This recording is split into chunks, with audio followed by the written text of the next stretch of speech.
The movement in today's gospel passage is significant.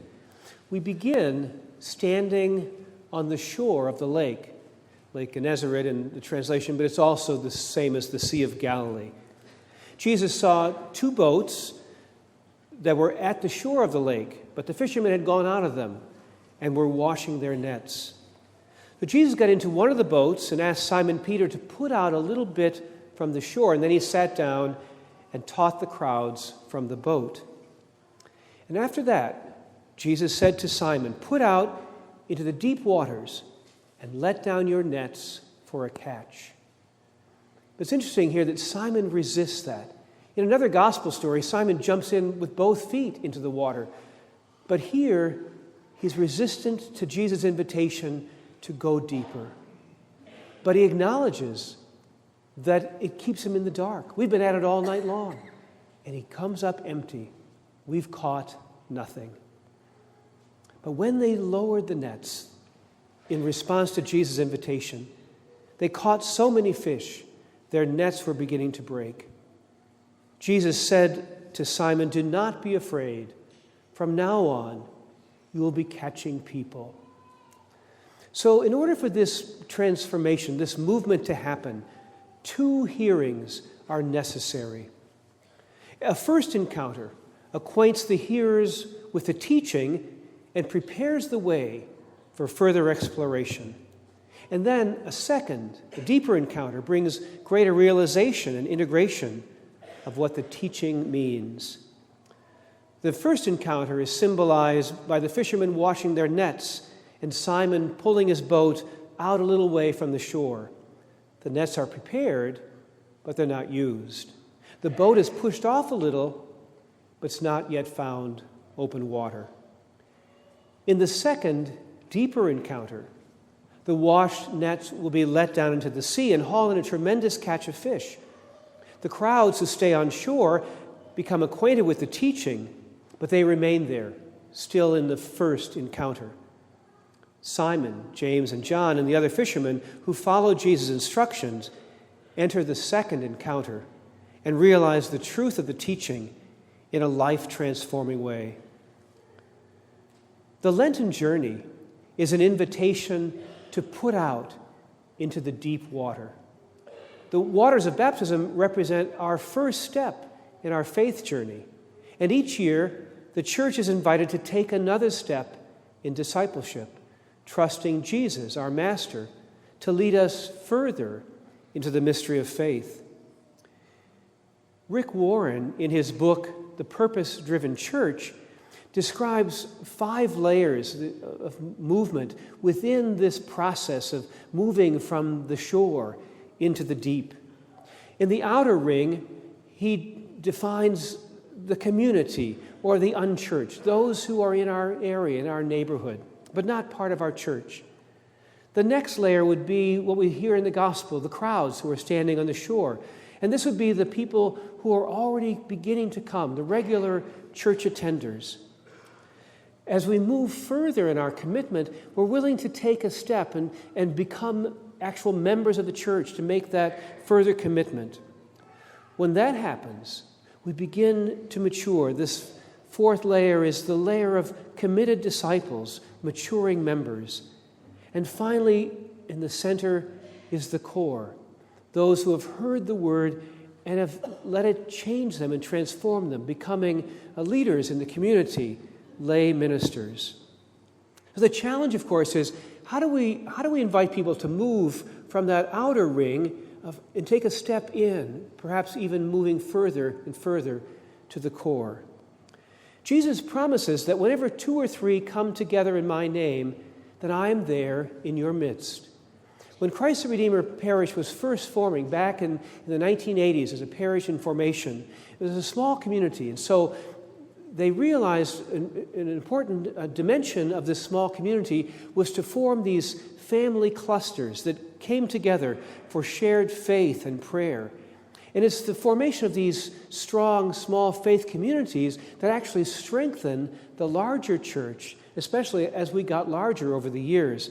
It's interesting that some of those family clusters from the early days of the parish still get together on occasion. Well, this year for Lent, we're inviting you to become part of a faith-sharing discussion group, not for the rest of your life, but for the next 5 weeks. Lent begins this week, and the groups will begin meeting the following week. So we're all beginning this journey together, and it's a perfect opportunity if you've never done this before.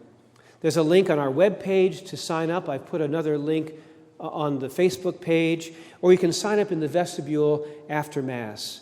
Some groups will meet here at the church on various nights during the week. Some will meet in private homes.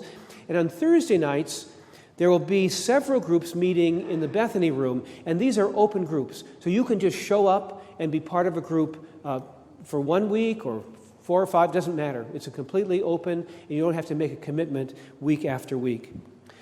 The copies of the book that we'll be discussing are on sale in the vestibule today. It's a series of reflections from Pope Francis, The Church of Mercy, a vision for the church. We're selling the books for $6, but we'd really like you to invite a friend. If you buy a book for a friend, we have a special price, $5 each. Just look for the cutout of Pope Francis in the vestibule. The other experience that we're inviting you to be part of this Lent is something that we do once a month, but during Lent we gather on Tuesday nights for Taizé prayer. Taizé is a monastery in southern France that is made up of both Catholic and Protestant brothers. It was founded after World War II as a place of reconciliation because the war had brought so much alienation. The music of the community of Taizé is very unique. It's a blend of Protestant hymnody, like 4-part harmony, and then on top of that, there's a melodic chant, which is part of the Catholic tradition. You know some of the songs from the Taizé community. Jubilate Servite, we'll sing that at the end of Mass today. Jesus, Remember Me. Ubi Caritas, we sing that on Holy Thursday. Last month after Taizé prayer, we ended up making a little recording of one of the songs at Taizé. So you can watch a video on our webpage and hear that song with some pictures. There's also a longer video that explains the dynamic of the Taizé community in France. The prayer is very contemplative. The music is meant to slow us down, to prepare to hear the Word of God. And then after the reading, there's a period of silence to just reflect on the music and the reading of the Word. Then we finish with intercession prayers and final hymns. The prayer lasts about 40 minutes. I've been to Taizé, I think first in 1991. I've been 3 times to the community in southern France. And once 2 of the brothers came to the Baldwin Church for a Sunday Mass. Because the prayer is ecumenical, both Catholics and Protestants can enter into the prayer. So we invite you to join us during Lent, any or all of the Tuesdays, and bring a friend, Tuesday evening at 7 o'clock. This year, Archbishop Vigneron has called for a Synod 16 in the Archdiocese. It's a call to renew and to revitalize the gospel in the Church of Detroit. There are many sessions throughout the year, but they're going to be culminating in a Synod gathering in November of this year. One of the hallmarks of the Church of Detroit was Synod 69. Maybe some of you are old enough to remember that event. It was just after the Second Vatican Council when Archbishop Dearden called for a synod. And the hallmark of that synod was the weekly gatherings in parishes for conversation and discussion. It really made a huge impact on the larger church. And so Archbishop Vigneron has called for each parish to have a listening session. So we're going to send 2 parishioners to be trained next week, and then after they get back, we'll set a date, probably in April, for that parish conversation in preparation for Synod 16. Last year, Lisa Brown has invited all of us to consider wearing name tags whenever we come together as church, and many of you have bought those name tags. I see some here today. Well, the good news is that the company is running a parish anniversary special. You can order the name tags before Ash Wednesday and save on shipping, be free shipping. But you have to act, you have 2 days, I think, to do that. So I put a link on our Facebook page, direct link, and it's also in Lisa Brown's column last week, so you can get that on the web page. I'd like to report that our debt is, as of this February, is at $775,000, which is about 10% of the original cost of this building. It was a $7.5 million project back in the year 2000 when we completed it. And we're on track to pay off the debt by December of 2018. Financially, I think we're in pretty good shape. This year, our Christmas collection was the largest ever. It was $104,000. So I know that we'll pay at least another $75,000 on the debt before the end of this fiscal year in June. We're still trying to be fiscally conservative in our planning, but we are planning to replace the parking lot lights sometime this summer or early fall with LED lights. Some significant cost in buying them, but over 20 years, the life of the bulb will save $90,000 in electricity costs. So it's kind of a no-brainer. We just need to have the money. I invite you to consider signing up for our CTR weekly email. We kind of give updates as they come along every week. It's a good way to keep in touch. And visit our Facebook page or even like us on Facebook so you can be part of an ongoing conversation. We put a lot of things on Facebook that don't make it into the Sunday bulletin. I'd like to close this year with a reflection by Cardinal Dearden, who was Archbishop of Detroit from 1958 to 1980. Cardinal Dearden arrived in Detroit to become our Archbishop on January 25th, 1959, the very day that Pope John XXIII called for the Second Vatican Council. So Dearden attended all 4 sessions of the Second Vatican Council. He helped to develop 2 key documents on the Church, Lumen Gentium and Gaudium et Spes. Dearden was the first president of the United States Conference of Catholic Bishops, and he was very influential in shaping the post-Vatican II Church in the United States. Cardinal Dearden actually established Christ the Redeemer Parish. This was the last parish he established. I think he retired in July of 1980. He gave the name to our parish in July of 1980. We put a copy of Father Frank Polly's bulletin article in today's paper. The parish, I think, submitted 5 names, and Dearden didn't pick any of them. But he gave us Christ the Redeemer. Well, in the previous October, in 1979, at a Mass for deceased priests at Blessed Sacrament Cathedral in Detroit, Cardinal Dearden offered a reflection that's also often known by this title, A Future Not Our Own. It was actually written by Ken Untner, who often wrote for the Cardinal, but for some strange reason, it's become known and associated with Archbishop Oscar Romero, who died. He was martyred, I think, March 24th of 1980. If you were to Google Romero prayer, you'll find Cardinal Dearden's reflection.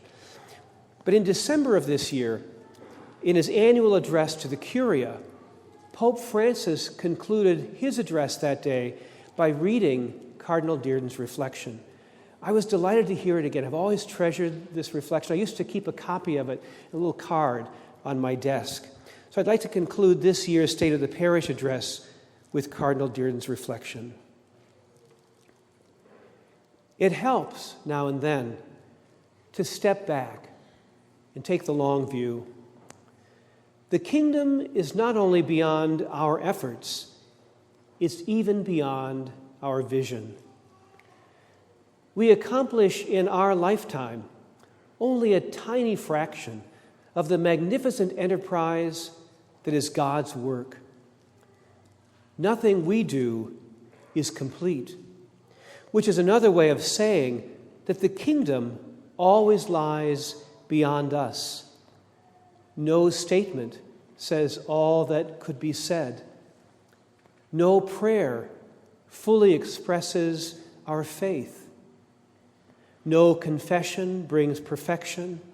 No pastoral visit brings wholeness. No program accomplishes the Church's mission. No set of goals and objectives includes everything. This is what we are about. We plant the seeds that one day will grow. We water seeds already planted, knowing that they hold future promise. We lay foundations that will need further development. We provide yeast that produces effects far beyond our capabilities. We cannot do everything, and there's a sense of liberation in realizing that. This enables us to do something, and to do it very well. It may be incomplete, but it is a beginning, a step along the way, an opportunity for the Lord's grace to enter and do the rest. We may never see the end results, but that is the difference between the master builder and the worker. We are workers, not master builders, ministers, not messiahs. We are prophets of a future, not our own.